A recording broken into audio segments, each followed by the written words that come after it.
My name is Grace Mynatt. I'm one of your county commissioners, and I'd like to welcome you to this episode of Out and About.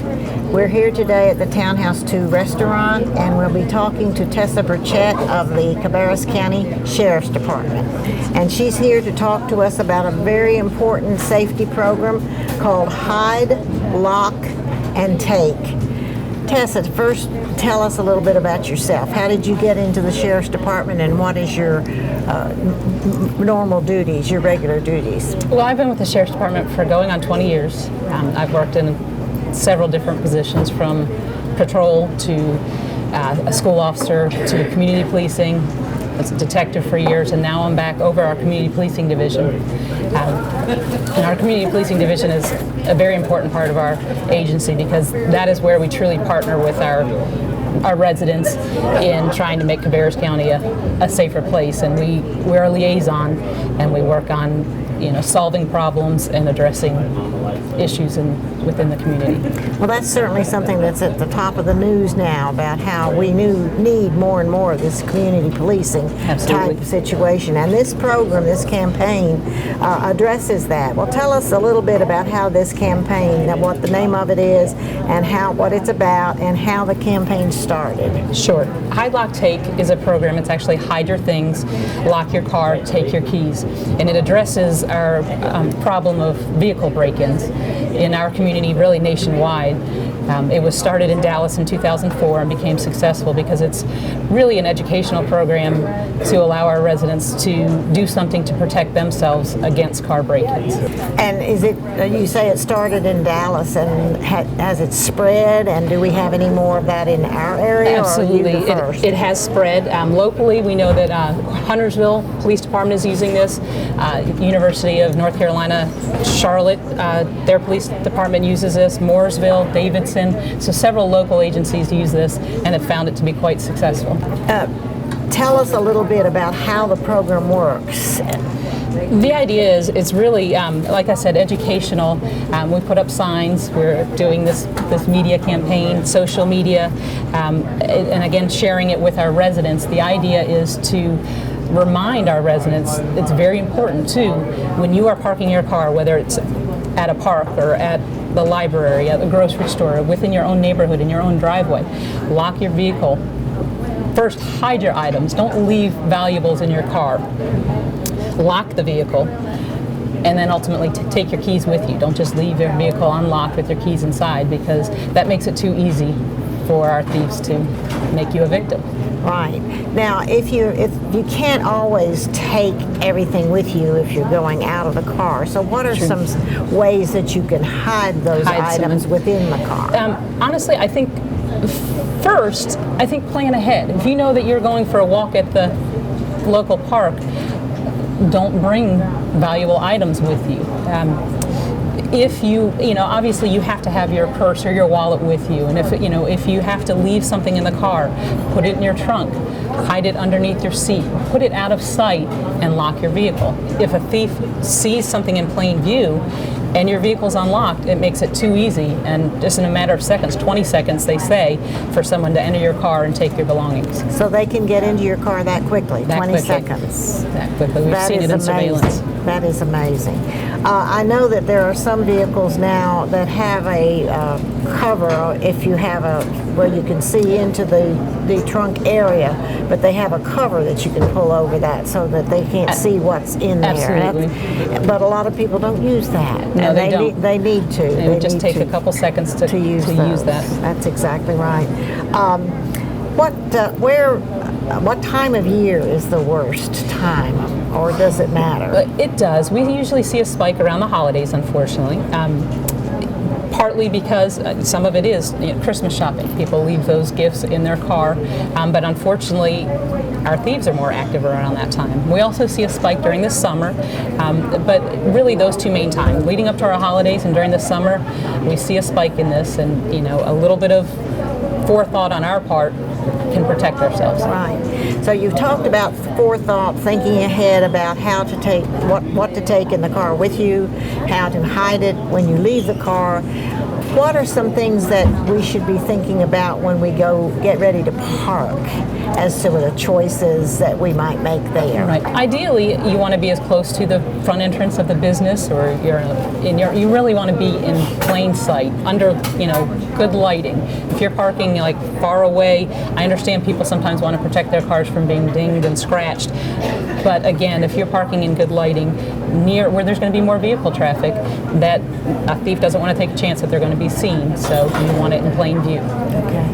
Now, if you should be a victim of this, if you go back to your car and you find that something has been taken, what should you do as a citizen? What's the first thing you should do? First thing you're going to do is call your sheriff's department or your local law enforcement agency. Now, would that be 911? You could call 911, or you could call your non-emergency number.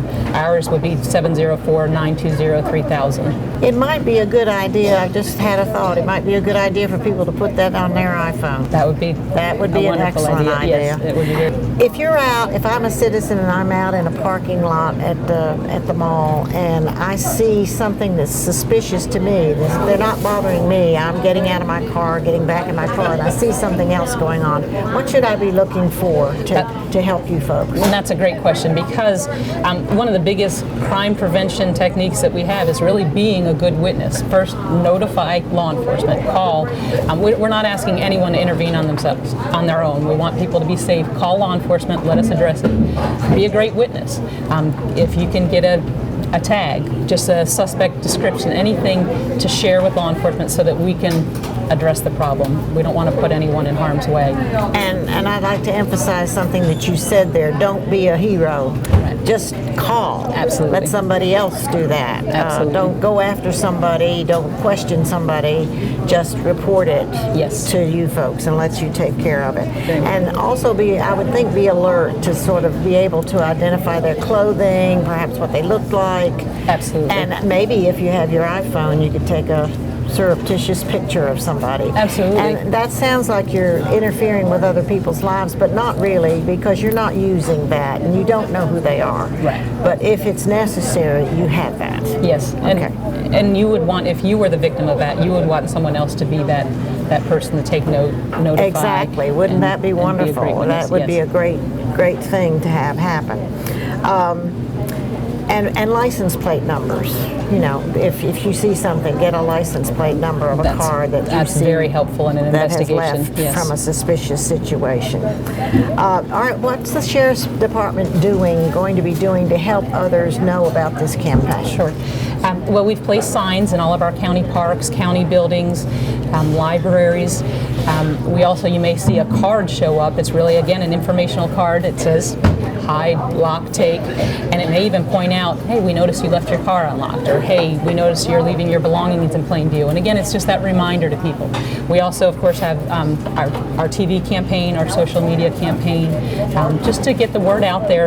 And when we go to our community meetings, we share that with our residents, and that's how we partner together, just to share this and prevent crime. That's our overall goal.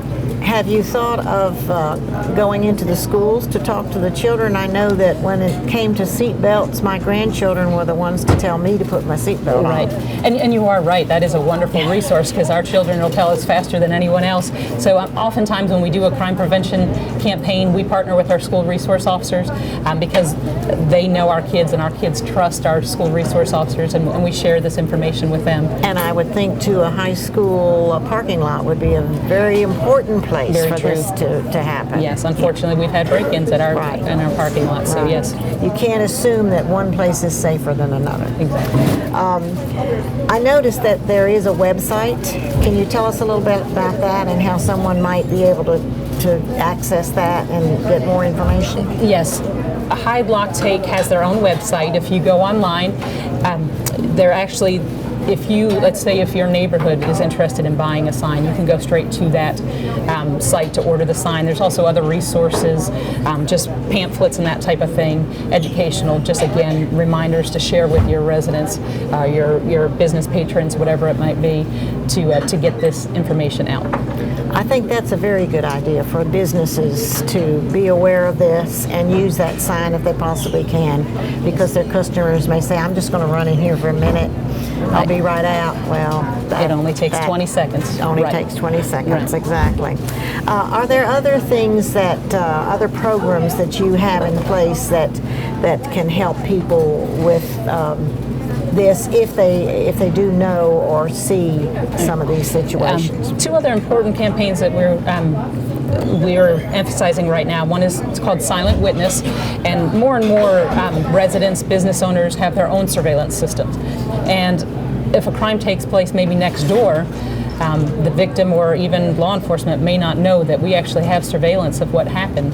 Unfortunately, because that's not often shared with law enforcement, we miss opportunities of solving these incidents. So what we have with Silent Witness is really just a way to register with the Sheriff's Office that you have a surveillance system, and you're under no obligation to share it with us.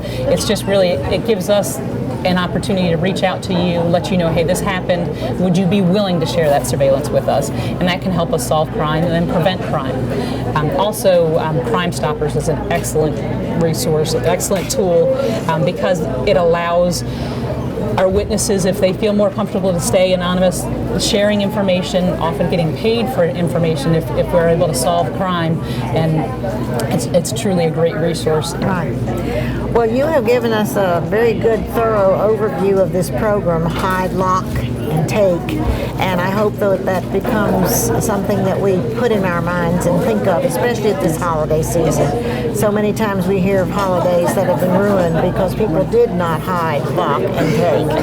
Thank you, Tessa, for all the wonderful information that you've given us, and I know that that's going to make us safer and a happier holiday season for all of us. We'd like to thank Thownhouse II Restaurant for hosting us this session, and we'll see you next month at Out and About.